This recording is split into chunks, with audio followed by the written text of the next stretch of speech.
Hit 'em up.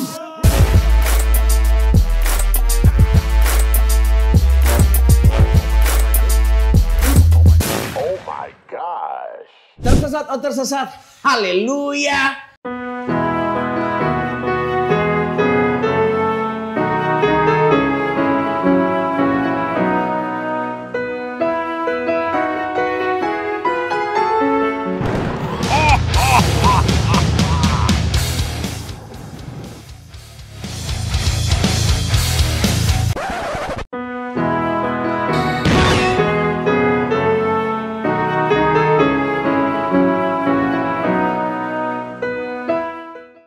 Itu. Haleluya. Iya. Penekanannya gitu ya. Biar kayak pendeta-pendeta Kristen. Tapi haleluya artinya apa sih, Bob? Pertanyaan yang aku langsung bener uga. Iya orang Tanya sama ahlinya dong. Iya orang Kristen sering ngomong ya. Iya makanya. Gue juga nanya tuh nggak tahu, bukan jebak. Setahu gue puji Tuhan sih. Kayak Oh puji Tuhan. Iya. Puji Tuhan. Gitu. Gua terjemahin. Bener. Ya karena kita lata ya. Iya. Nggak tahu apa yang kita Nggak tahu apa ucapkan. yang kita ucapkan, Iya. kata aja. Salam. Salam damai sejahtera. Damai sejahtera. Salome? Waduh. Salome, damai sejahtera. Ada E-nya. Saya benarkan, domba tersesat. Mantap. Salam sejahtera rame-rame. Bagus juga. Bener. Aku hampir deg-degan di awal. Sama. Kamu juga yang nonton masih langsung loh. Oke, langsung aja pertanyaan pertama dari Leonardo David. Namaste Bang Yeri. Kan kalau kita perjamuan kudus minum anggur sebagai darah Yesus.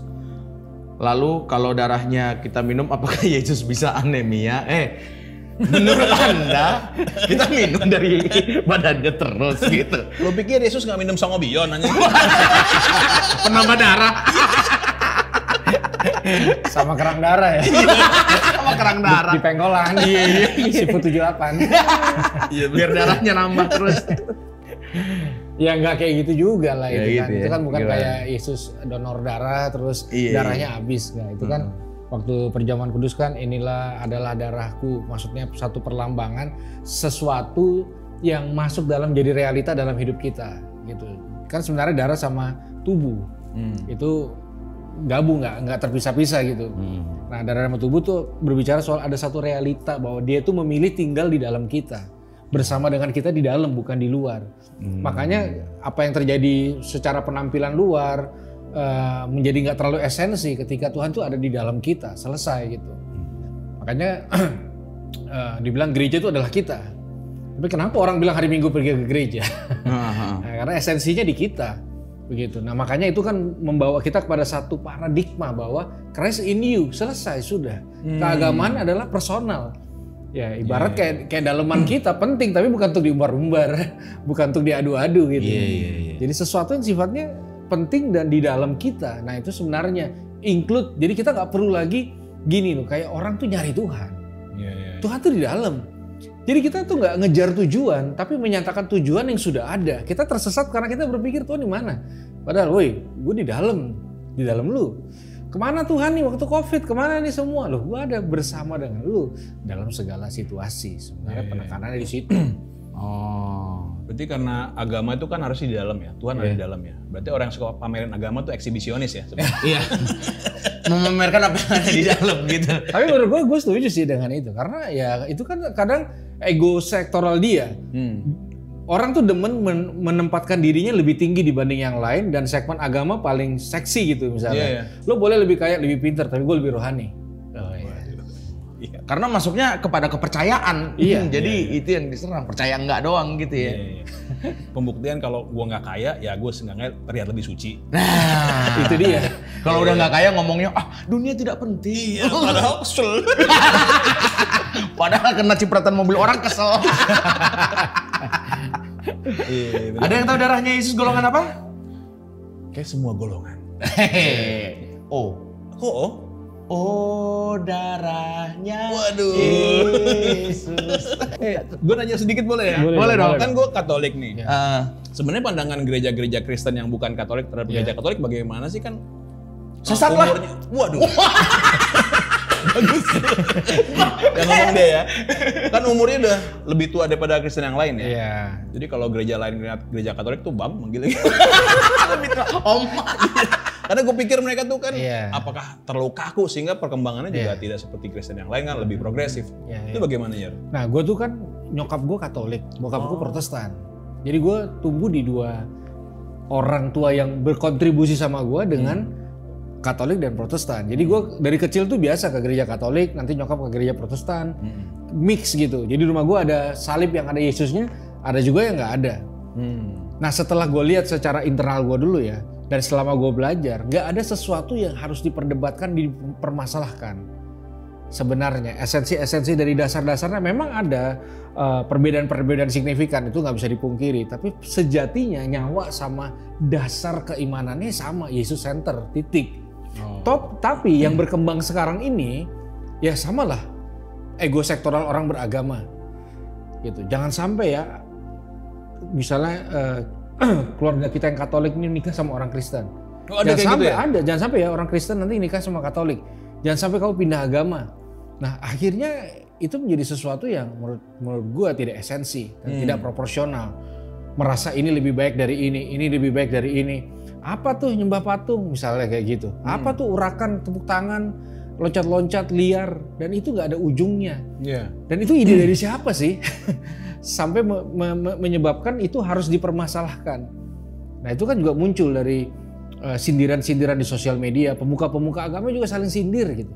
Iya. Padahal kalau kita lihat irisan-irisan tabrakin aja, nggak akan ada sesuatu yang signifikan sehingga harus satu meninggalkan yang satu meninggalkan yang satu gitu. Sama kok Yesus center. Oh, iya. Kayaknya bukan cuman Kristen sama Katolik doang. Di Kristen sendiri tuh yang Presbyterian dengan yang karismatik, yang kayak gitu tuh juga punya ego sendiri juga kan? Iya, makanya itu yang kenapa? Itu yang jadi ketika orang nggak berhasil membangun hubungan, mereka membangunnya akhirnya perdebatan gitu. Karena mereka nggak punya waktu untuk mengasihi. Waktu yang mereka pergunakan untuk debat gitu. Dan itu yang membuat gue aja nggak tertarik. Menurut gue nih pandangan pribadi, gue nggak akan ikut Tuhan siapapun hasil dari perdebatan. Apa mulianya Tuhan hasil dari menyakiti orang lain dan gontok-gontokan? Bagus banget tuh. Iya dong, ngapain gitu loh. Karena kan teman-teman gue ya biasa lah bercandaan, tapi ngomongannya sih menurut gue ada yang masuk akal. Dia bilang, Katolik terlalu kaku ajarannya, lagu-lagunya. Padahal menurut gue lagu Katolik ada yang nggak kaku, yang ajarilah kami bahasa Chin. Dia kan gue pikir udah bener. Gue udah mau kelihatan rohani. Bahasa Dia Cina. udah mau nimpalin tadi, cuma Gue pikir Danek udah bener nih, gue pikir gini. Bahasa Cina. Update jadinya update. Update, iya. Gak kaku-kaku banget kan. Iya. dulu ya bercandaan seperti itu tuh kayak natural banget gitu. Maksudnya orang nggak gampang tersinggung. Iya, orang nggak gampang tersinggung. Iya. Ya, makanya kadang Karena dulu belum ada sosial media yang bisa tapi menurut gua bukan cuma itu, karena sekarang banyak pemuka agama yang membangun narasi kebencian, lebih dari narasi cinta kasih itu sendiri ya. Iya, itu aja. Jadi orang udah ke gap golongan mana nih, gitu. Iya. Jadi nggak asik.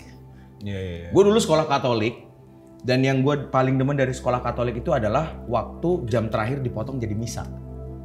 Lu pernah tahu? Lu sekolah Katolik kan? Iya. Iya kan? Jadi pokoknya 2 jam pelajaran terakhir itu tidak ada. Kita Sabtu bisa ya? Sabtu biasanya, Sabtu. Jadi wah itu paling seneng. Gue ikut misa karena tidak belajar.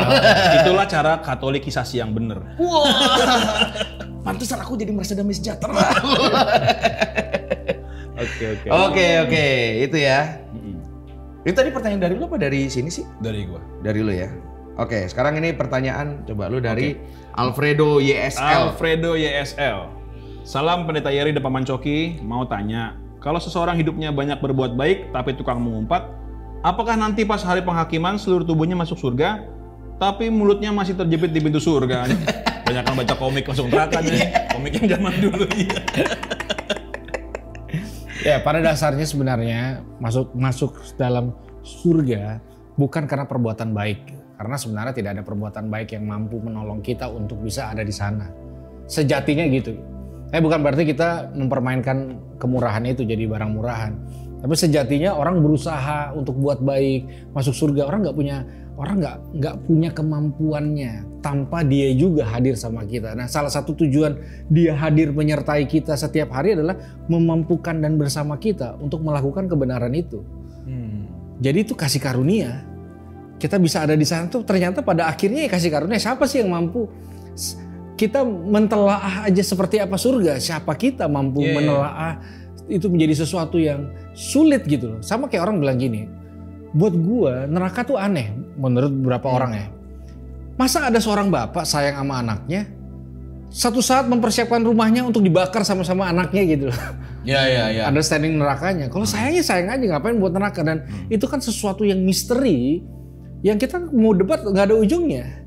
Makanya dia bilang udah saling mengasihi aja. Gak usah debat soal surga neraka dalam artian siapa yang layak siapa enggak, seperti apa di sana. Gitu. Kalaupun gue datang nih misalnya, tadi malam gue dibawa Tuhan ke neraka gitu. Nggak esensi juga di pandangan lo berdua. Mana ada buktinya, mana ada ininya gitu. Dan pesan apa yang mau disampaikan dari gue dari neraka itu? Kecuali gue datang untuk mengasihi lo, mensupport lo, memberikan lo semangat. Nah itu sebenarnya esensinya di situ. Gue nanya dikit ya. Berarti kalau lo pribadi nih dan lo pribadi, lo penting nggak setelah lo nggak ada dan setelah lo meninggal lo masuk surga? Menurut lo penting nggak? Kalau gue enggak. Karena esensi gue adalah hidup bersama Tuhan hari ini, menyenangkan Dia dan mengasihi orang lain. Karena orang syok yang punya surga, ninggalin surga demi dia bisa mendapatkan cintanya sama kita. Sekalipun ada kemungkinan cintanya bertepuk sebelah tangan, ya nggak apa-apa juga, nggak merubah dia punya ekspresi cinta gitu. Makanya, wow, orang gila surga, Tuhan gila mengasihi manusia. Itu syoknya orang sadar ketika sadar ini orang pasti syok. Jadi setelah punya hubungan pada saat ini dan kita mengenal apa yang disediakan nanti terserah. Iya, dan pasti yang disediakan nanti nggak jauh-jauh dari hubungan kita sekarang. Jadi kekuatannya di hubungan. Gimana kita tetap jaga satu sama lain. Tapi lo penting masuk surga? Lo mau? Lo harus masuk surga kalau udah meninggal? Kalau menurut gua harus tidak harus itu kan bukan. Nggak, kalau misalnya lo bisa kayak tadi Yeri gitu, dia nggak apa-apa nih kalau nggak masuk surga. Lo? Kalau gua yang penting bersama dengan Yesus. Tapi masuk surga apa enggak, pertanyaan itu? Masuk surga lah, masuk surga lah. Gua masih pengen masuk surga nih. Karena lo, gue ikut lo deh. Kita ketawain ya. Gua masih belum bisa ngomong kayak Yeri kayak. Iya, nggak masuk. Ya di lampu merah. Nggak masuk. Iya. Kayak calon dong gua. Sudah. Lupa jangan berangkat gua di sini. Oh iya bener. Kalau di terminal. Iya, tapi butuh kekuatan lo untuk ngomong kayak tadi lo. Untuk ngomong lo kayak gini deh, lo gue tanya deh. Penting gak lo masuk surga? Enggak. Sebenarnya enggak. Ya udah, gue seenggak-enggaknya tadi omongan dia masuk banget tuh. Selama hidup ya kita buat cinta kasih aja. Iya, sebisa mungkin gitu. Betul. Tapi kalau lu bisa milih nih, kan tadi kan pertanyaan lu gitu. Enggak. Kalau lu bisa milih apa gua? Lu nggak mau? Enggak, lu bisa milih mau masuk atau enggak gitu. Enggak usah, enggak apa-apa juga. Lu nggak usah masuk. Enggak usah. Milihnya milih yang ikut yang bener aja. Menurut gua pandangan dia bener banget, men. Iya bener juga sih. Menurut gua sih pandangan dia bener banget. Gua sih nggak peduli sih masuk surga apa enggak gitu sebenarnya. Bener juga ya. Iya. Anjir lu jadi berdua dong kalau ketawain. Shalom. Curang banget nih.